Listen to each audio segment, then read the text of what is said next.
नमस्कार, स्वागत है आप सभी का सीएनबीसी आवाज पर। जी हाँ, आपके प्यार, आपके दुलार से आज हम 18वीं वर्षगांठ मना रहे हैं। तो इस मौके पर बहुत बहुत शुक्रिया कि आपने हमारे काम को सराहा है, आपने हमारा साथ लगातार दिया है और हमारा यही वादा है कि अगले 18 के 80 साल हम आपके साथ बने रहेंगे।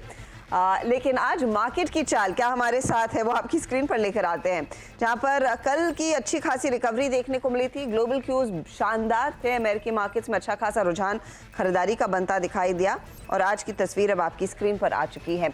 निफ्टी एकदम फ्लैट है, हल्के से नेगेटिव टिक के साथ 18,872 का हाई छुआ, उसके आगे हम नहीं बढ़ पाए हैं। निफ्टी बैंक भी आपकी स्क्रीन पर लेकर आएंगे, जहां पर 142 अंकों की गिरावट पर ट्रेड देखने को मिल रहा है। तो कल की रिकवरी ज्यादा आगे बढ़ी नहीं।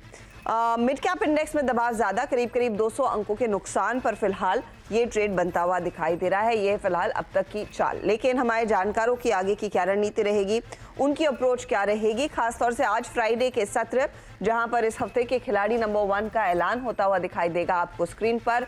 हमारे जानकारों को अब इंट्रोड्यूस करते हैं। समित चौहान, आशीष कयाल और रत्नेश गोयल के बीच मुकाबला। आशीष कयाल ने एक बहुत तगड़ी लीड ले रही है, 14% के रिटर्न्स इनके, रत्नेश 11% के रिटर्न्स पर और समित आपको याद होगा कल 11 बजे 6% के नेगेटिव रिटर्न्स थे, अब 0.6% के रिटर्न्स है नेगेटिव में, यानी कि बहुत ही तगड़ी रिकवरी इनके पोर्टफोलियो में भी होती हुई दिखाई दी है।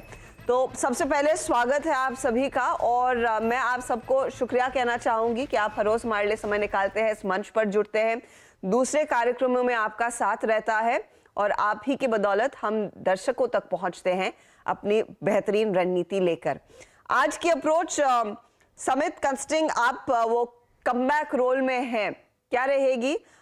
इंडेक्स का तो हाल अभी भी थोड़ा सा पस्त है, लेकिन 17,800 को होल्ड करता हुआ।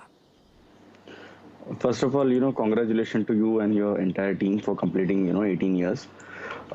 See, as far as आज की अप्रोच की बात करें तो अप्रोच सेम है। इंडेक्स में ज्यादा कुछ हो नहीं रहा है। हम 2-3 बार ऑलरेडी चैलेंज कर चुके हैं वो 17,750-700 का एक सैक्रोसैंक्ट सपोर्ट। कल हमने स्लाइड भी किया था 17,770 के नीचे, बट वापस एक रिकवरी हमने टुवर्ड दी फैग एंड हमने देखा है और आज लगभग सिमिलर प्राइस एक्शन। तो जब तक ये 17,700-800 का बैंड ब्रेक नहीं होता है, अभी भी जो हम रिएटरेट करेंगे, हम होपफुल है अभी भी और हायर लेवल्स पे प्रॉब्ली नेक्स्ट वीक हम ब्रेकआउट होते हुए देख सकते हैं। बट स्टॉक स्पेसिफिक, क्योंकि काफी ज्यादा एक स्टॉक स्पेसिफिक ही रुझान लास्ट 3-4 दिनों से रहा है, थीमेटिक मूव्स काफी ज्यादा अनफोल्ड हो रही है, तो उसी पे फोकस है। यस, थोड़ा बहुत हमें लोअर लेवल से हमारे गेन्स में भी रिकवरी मिली है, तो अभी भी ऐसी जो आउट परफॉर्मिंग स्टॉक्स है उन पे फोकस करेंगे। होपफुली आज उनका प्रदर्शन अच्छा रहे। ओके, तो लेट्स सी आप लोग ट्रेड्स क्या जोड़ते हैं। आशीष, आपकी अप्रोच क्या रहेगी? तेजी के ट्रेड्स पर फोकस? देखिए, ये पूरे के पूरे वीक में बाजार में दबाव बना हुआ है, लेकिन बहुत स्ट्रॉन्ग मोमेंटम नहीं है। अगर नीचे भी जा रहा है तो रिकवरी भी आ रही है, हमने कल भी देखा फाइनल 15 मिनट 30 मिनट्स में रिकवरी आते हुए। तो ओवरऑल जो फॉल है उसमें मोमेंटम लैक है और ऐसे में चुनिंदा स्टॉक्स अभी भी आउट परफॉर्म कर रहे हैं। तो पूरे वीक में अगर आप देखेंगे, हमने बाय के ऊपर ही फोकस किया है और बाइंग में स्टॉक्स ने अच्छा प्रदर्शन भी किया है, जिसके कारण रिटर्न अच्छे बन पाए। तो फिलहाल मैं बाय के साथ ही जाना चाहूंगा और या आज के दिन में फिलहाल तो एक स्टॉक जोड़ना चाहूंगा अभी, और मे बी सेकेंड हाफ में दूसरा स्टॉक ऐड करेंगे। रत्नेश, आपने तेजी मंदी दोनों तरह के आइडियाज आइडेंटिफाई किए हैं इस हफ्ते। आज इस आखिरी सत्र में आपकी रणनीति क्या रहेगी? किस तरह के ट्रेड्स पे ज्यादा फोकस? गुड मॉर्निंग हर्षिता जी, गुड मॉर्निंग एवरीवन। और सबसे पहले आपको और आपकी पूरी टीम को 18 वर्ष पूरा करने में बहुत बहुत बधाई। और जिस तरह से आपने रिटेल इन्वेस्टरों के लिए बहुत अच्छा काम करा है, उसके लिए वाकई में आप लोग पूरे बधाई के पात्र हैं। बाजार की बात करें तो डेफिनेटली 17,800 जिस तरह से होल्ड कर रहा है एक ये अच्छी बात है, बट जैसा मैं कंटिन्यू बोलते आ रहा हूँ कि अप साइड में बिल्कुल भी मोमेंटम नहीं आ पा रहा है। 18,200 तक दूर की बात है, अभी तो 18,000 तक भी पहुंचने में इसको थोड़ी सी ताकत लग रही है। पर नीचे में ये एक अच्छी बात है कि जब नीचे गिर रहा है बाजार तो इसमें वॉल्यूम नहीं आ रहा। एक ही जरूर अच्छी सिल्वर लाइन है, आज भी अगर हम देखेंगे तो बाजार गिरा है तो इसमें वॉल्यूम नहीं आ पा रहा है। तो एक ये जरूर एक अच्छी बात है, 17,800 होल्ड कर रहा है। उम्मीद करते हैं कि आज भी 17,800 होल्ड कर ले, बट अपसाइड फिर भी बोलूँ मैं लिमिटेड ही रहेगा। बैंक निफ्टी जरूर जैसे 41,500 41,700 होल्ड कर रहा है, ये भी एक अच्छी बात है। इसमें भी जब नीचे गिर रहा है तो वॉल्यूम नहीं आ रहा है, पर अपसाइड फिर वही लिमिटेड आ जाता है 42,500 42,700। तो ओवरऑल इस रेंज में बाजार रहेगा और सिलेक्टेड मिड कैप स्टॉक में बाइंग दिख रही है, बट फ्रंटलाइन स्टॉक में थोड़ा सा सेलिंग प्रेशर बना हुआ है, तो मिक्स अप्रोच रहेगी अब आज भी मेरी। ओके, मिक्स्ड अप्रोच यानी कि तेजी मंदी के सौदे दोनों दिखाई देंगे आपको स्क्रीन पर। चलिए फटाफट से अब आपकी स्क्रीन पर लेकर आते हैं हमारे जानकारों ने जो ट्रेड्स दरअसल आइडेंटिफाई किए हैं और उसका कितना फायदा आज मिलता हुआ दिखाई देगा वो भी आपकी स्क्रीन पर आएगा। तो आशीष कयाल का पोर्टफोलियो सबसे पहले स्क्रीन पर आपके आता हुआ, जहां पर इन्होंने 2 ट्रेड्स में प्रॉफिट बुक, एक में एग्जिट किया, एक में प्रॉफिट बुक किया। Restaurant brand Asia second half में जोड़ा, एमटार कल सुबह में इन्होंने जोड़ा था। नया क्या जोड़ रहे हैं आशीष? देखिए, नया जो मैं ट्रेड अभी फिलहाल जोड़ना चाहूंगा वो है बिरला कॉर्प में। यहाँ पर काफी अच्छा मूव देखा गया है अभी के टाइम में और काफी टाइम से कंसोलिडेट हो रहा है, तो ये एक रिवर्सल पैटर्न है। यहाँ पर एक गुंजाइश है कि ब्रेकआउट अगर आएगा तो बहुत अच्छा मूव बिरला कॉर्पोरेशन में मिल सकता है। ऊपर का जो टारगेट है बिरला कॉर्प में करीबन हम देख सकते हैं यहाँ से 1100 का टारगेट होगा और नीचे में जो स्टॉप लॉस लगाना होगा वो 970 का होगा। तो 970 के स्टॉप लॉस के साथ 1100 का टारगेट के लिए बिरला कॉर्प पे बाई की राय होगी। 970 का स्टॉप लॉस, 1100 का टारगेट, बिरला कॉर्प पहला ट्रेड इस समय स्क्रीन पर आता हुआ। समित, आपने पीएनसी इंफ्रा कैरी किया और आज गॉडफ्रे फिलिप्स में प्रॉफिट बुक किया। ये बताइए नया ट्रेड इस समय का क्या होगा? Just an update, Godfrey Phillips हमने एग्जिट किया, वो लॉस में हमने एग्जिट किया। प्रॉफिट जो बुक हमने किया वो आरवीएनएल में किया है, कल जो हमने एडिशन दिया हुआ था। तो आज जो वापस एक फोकस रहेगा आईआरएफसी, कल भी हमने आरवीएनएल ऐड किया था जिसमें लगभग 4-5% का हमने एक अच्छा खासा बेनिफिट होता दिखा है। और आज आईआरएफसी को हम करंट लेवल पे यहाँ पे रिकमेंड करना चाहेंगे, 33 के आसपास है। ऑलरेडी लास्ट 2-3 महीनों में ये स्टॉक ने एक अच्छी खासी रैली दे दी है और रिसेंटली हमने थोड़ा इसमें कंसोलिडेशन, टाइम वाइज करेक्शन जिसको हम बोलते हैं, वो कंप्लीट किया और आज वापस ये स्टॉक में थोड़ा ट्रैक्शन आते हुए दिख रहा है। तो प्रॉब्ली उसके रिसेंट हाइज है 37, उसके आसपास ये 1-2 हफ्ते में वापस जा सकता है। तो यहाँ पे रिस्क रिवॉर्ड अच्छा फेवरेबल दिख रहा है, तो 32 के स्टॉप लॉस से हम लॉन्ग करने की सलाह देंगे और 37 का इसका पोजिशनल टारगेट रहेगा। आगे 32 का स्टॉप लॉस, ये फिलहाल आपके लिए आईआरएफसी इस समय का ट्रेड समित की तरफ से। रत्नेश का पोर्टफोलियो आपकी स्क्रीन पर आएगा, जहां पर इनके ट्रेड्स में जो स्टॉक्स इन्होंने वैसे कल से आज में कोई खास ट्रेड कैरी नहीं किया, लेकिन जी एंटरटेनमेंट का शॉर्ट ट्रेड और डीवीज का शॉर्ट ट्रेड, वहां पर मुनाफा इन्होंने कल कमाया था। आज नया क्या जोड़ रहे हैं रत्नेश? मैं भी लाया तो आईआरएफसी था, पर अब उसको चेंज करके मैं थोड़ा सा सेल साइड में जाना चाहूंगा। एक ये देने का रीजन ये भी है कि थोड़ा सा मैं अलर्ट करना चाहता हूँ कि बाटा इंडिया में एक सीवियर ब्रेकडाउन मुझे देखने को मिल रहा है, तो बाटा इंडिया में मैं सेल करना चाहूंगा। 1620 रुपए का स्टॉप लॉस रहेगा और मुझे ऐसा लगता है 1400, 1350 ये टारगेट तक के इसको देखने को मिल सकता है। हालांकि जरूरी नहीं है आज आ जाए, पर अगले वीक तक भी आ सकती है, इसलिए इसको देने का थोड़ा सा मेजर रीजन ये भी था कि मैं थोड़ा सा अलर्ट करना चाहता हूँ। तो 1600 स्टॉप लॉस और 1420 के टारगेट, 1420 के टारगेट, 1600 के आसपास का स्टॉप लॉस लगाएंगे। ये है फिलहाल आपके लिए बाटा का ट्रेड, मंदी का ट्रेड है। 5% आज करेक्ट होता हुआ ये स्टॉक। रत्नेश, दूसरा स्टॉक है हाथ में या फिर सेकंड हाफ में देंगे? डेफिनेटली थोड़ा सा सेकंड हाफ का वेट करूंगा। बाजार में अगर कहीं वॉल्यूम की एक्टिविटी आती है तो एक बाय जरूर मेरे रडार पे अभी है, उसमें वॉल्यूम एक्टिविटी दिख रही है, पर थोड़ा सेकंड हाफ का वेट करके वो स्टॉक में बाय नहीं। ओके, आशीष आपका क्या प्लान है? बिल्कुल, अभी तो फिलहाल वेट करेंगे और सेकंड हाफ में ही जोड़ेंगे, क्योंकि बाजार में बहुत ही इंपॉर्टेंट लेवल है जो 17,756 का है, वो एक गेन स्क्वायर ऑफ 9 लेवल भी है, गेन का सपोर्ट है।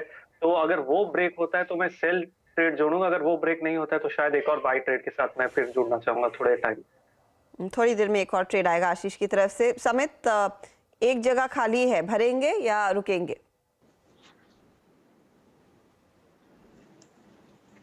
समित, आपका क्या प्लान है? यस, स्टॉक ऐड कर रहे हैं या रहने छोड़ रहे हैं एक जगह खाली?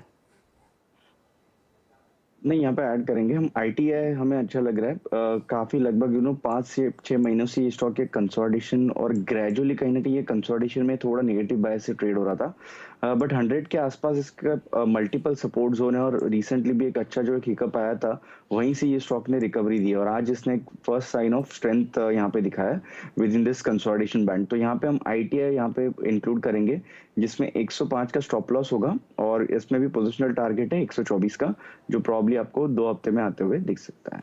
ओके, तो 105 का स्टॉप लॉस, 124 का टारगेट। आईटीआई पर एक तेजी का ट्रेड, ये भी एक ट्रेंडिंग काउंटर तेजी में। 6% ऊपर है। तो हमारे जानकारों ने ये फिलहाल आपके सामने कर दिए हैं पेश trades.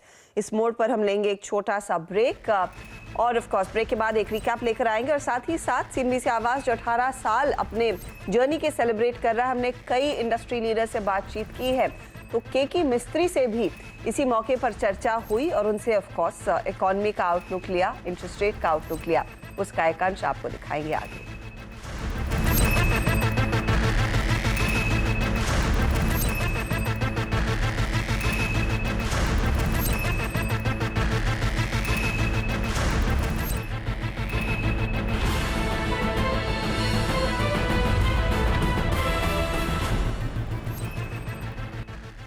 Audio check 1 2 3 4 hello hello hello hello hello hello hello hello. क्या था बाबू अभी?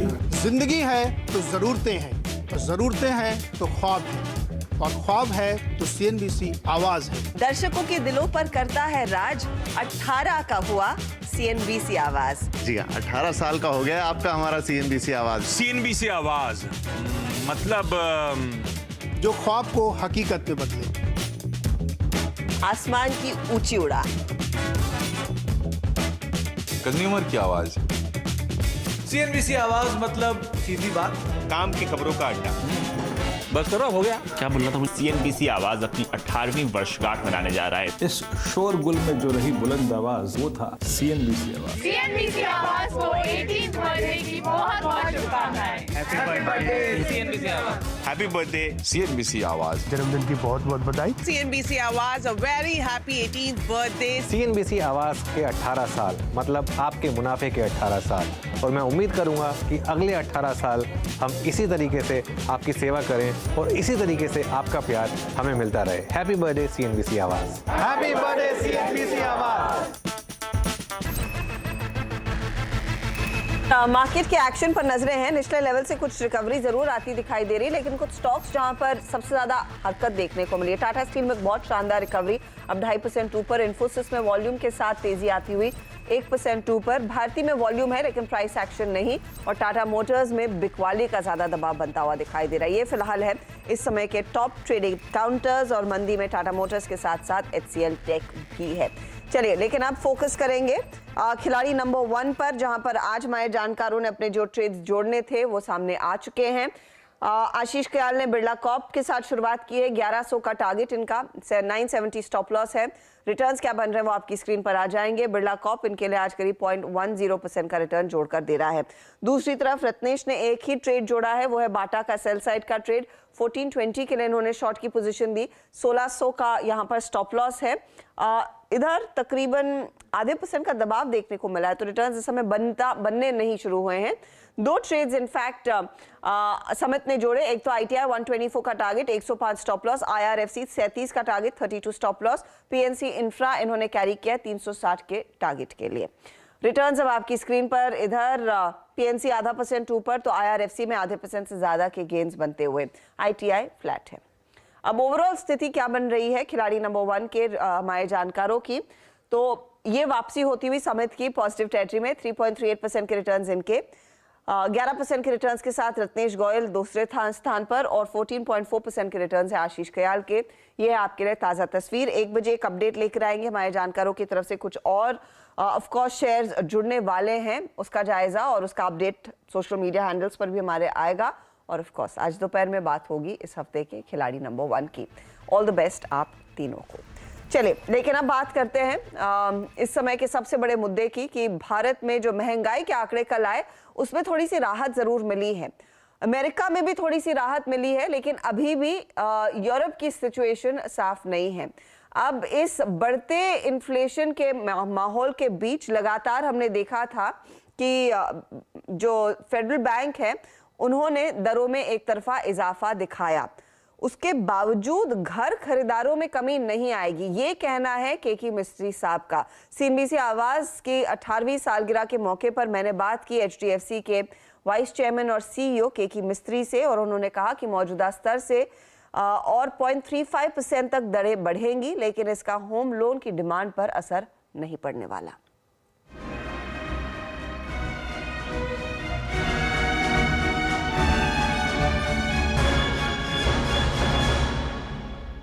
most of the Western countries went overboard in terms of printing notes, pumping liquidity in the system, and all that caused runaway inflation. So आप US, UK, Europe में देखें, these countries are not used to inflation, and suddenly you saw inflation getting completely out of control. India में हमने बहुत अच्छी तरह से handle किया. Inflation never went out of control. Yes, tightening is happened, but tightening is happened from a very very low level of interest rates. जो हमने Covid time में interest rates में low आ गए थे, और उस low base से rates are going up. So you are saying कि tightening is there, but yes, tightening is there from an extremely low base. कुछ लोगों के लिए अफोर्डेबिलिटी पर इम्पैक्ट आया, कुछ लोगों के लिए डिमांड जो शायद अब थी वो थोड़ी सी टल गई है कि मुझे नहीं लगता कि 6.5 में अगर मुझे लोन मिल रहा था तो मैं 8.5-9% के आसपास क्यों लूं. क्या ये अफोर्डेबिलिटी और ये डिमांड थोड़े समय के लिए मार्केट से बाहर निकल सकती है, या फिर रहेगी बट उतनी पीक पर नहीं रहेगी जितना शायद हमने 2021-22 में देखा था? पहले तो 21 में जो डिमांड थी, शुरू में जो डिमांड थी, वो थोड़ी बहुत पेंट अप डिमांड थी. वो पेंट अप डिमांड तो अभी सिस्टम से निकल गई. For the last several months, I think the last 6 months, 8 months, the demand has been actual demand for newer and newer, and it's no longer a pent up demand situation. हमने देखी है कि whenever interest rates go up temporarily for a short period of time, शायद 7 days, 15 days, थोड़ी बहुत आपको you start seeing that the number of new applications coming down slows down a little bit. But this is a very temporary impact. Housing is a very long-term product, number one, which I explained to you. But more importantly, housing is a product that you need because it's a basic necessity. अगर आपका family को house अच्छा लगा, they like the property, if the property is affordable in the context of your income, and most importantly, if your job stability is strong, and today job stability in India is very good, then you not hesitate buying a house just because interest rates are 1 or 2% higher than what they were 2 years ago when they were, or 1 year ago when they were at their lowest. Because historically 15 साल में ये सब adjust हो जाता है. Rates will go up, rates will go down, and it will all get adjusted. Fed 1-2 और cycles बढ़ा सकता है रेट की, उसी से तालमेल बिठाने के लिए शायद आरबीआई गवर्नर पर भी प्रेशर रहेगा कि अगर ग्लोबल बढ़ रहा है तो हम भी थोड़ा सा बढ़ा के रखें. और ऑफ कोर्स हमारे लिए दूसरा प्रेशर है कि हमें करेंसी को भी संभालना है. कितनी और रेट हाइक्स आपको लग रहा है आती हुई दिखाई दे सकती है, ताकि दर्शक भी प्लान कर ले, अभी घर लेना है या फिर आगे के लिए टालना है? आपने बिल्कुल सही बताया कि India's rate hikes is not only for inflation. Inflation तो मेरे हिसाब से कंट्रोल में by and large has come under control. I don't see too much of a concern on inflation anymore. It's more to provide some kind of stability to the rupee, क्योंकि when Fed is increasing interest rates, normally you would see outflow of money out of the country. Agar outflow hua out of the country, then the rupee comes under some degree of pressure. Rupee then, rupee depreciating adds a little to inflation, because jo oil hum log import kar rahe hain, we are paying a higher rupee price for importing that oil. So thoda bahut to, if Fed increases interest rates, let's say going forward twice by 50 basis points, let's take the worst option. This I think is the worst option. It won't be more than that. Then possibly RBI could look at another 25 basis points hike in interest rates in the course of time. But जो interest rate अगर जो भी बढ़ना था, 90% of the interest rate increase is already factored in today.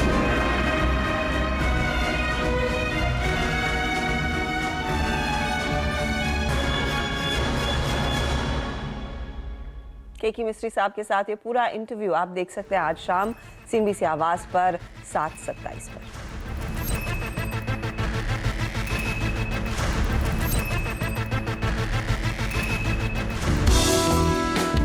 तो बीते 18 साल में भारतीय बाजारों के अंदर एक बढ़िया रफ्तार रही, लेकिन कॉर्पोरेट इंडिया के अंदर भी रफ्तार हमने बनते हुए देखी है.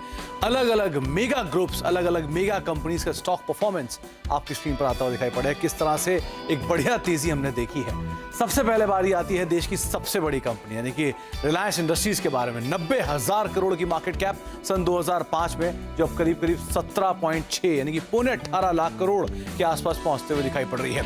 इसके बाद बारी आती है देश की दूसरी सबसे बड़ी कंपनी कंपनी और साथ साथ देश की सबसे बड़ी आईटी कंपनी टीसीएस के बारे में। 2004 में आईपीओ आया, 2005 में करीब 60,000 करोड़ रुपए की मार्केट कैप, जो कि आज 12 लाख करोड़ तक पहुंचते हुए दिखाई पड़ रही है। इसके बाद बारी आती है देश के सबसे बड़े निजी बैंक की, एचडीएफसी बैंक, जो कि 31,000 करोड़ रुपए के आसपास सन 2005 में मार्केट कैप कमांड करता था। आज करीब 9 लाख करोड़ तक मार्केट कैप पहुंचते हुए दिखाई पड़ी। और इसके अलावा जो बड़ा मूव आया वो आया आईटी स्पेस से इंफोसिस के अंदर, करीब 31,000 करोड़ रुपए की मार्केट कैप, जो कि आज 6.25 लाख करोड़ तक पहुंच चुकी है। और लास्टली बारी आती है एफएमसीजी मेजर हिंदुस्तान यूनिलीवर की, जो कि एक शानदार रिटर्न के साथ करीब 37,500 करोड़ रुपए की मार्केट कैप से अब बढ़कर रफली 6 लाख करोड़ तक पहुंचता हुआ दिखाई पड़ा। तो ये देश के कुछ सबसे बड़ी कंपनियां और उनका किस तरह से ग्रोथ बीते 18 सालों में देखी, उस पर हमने बातचीत की।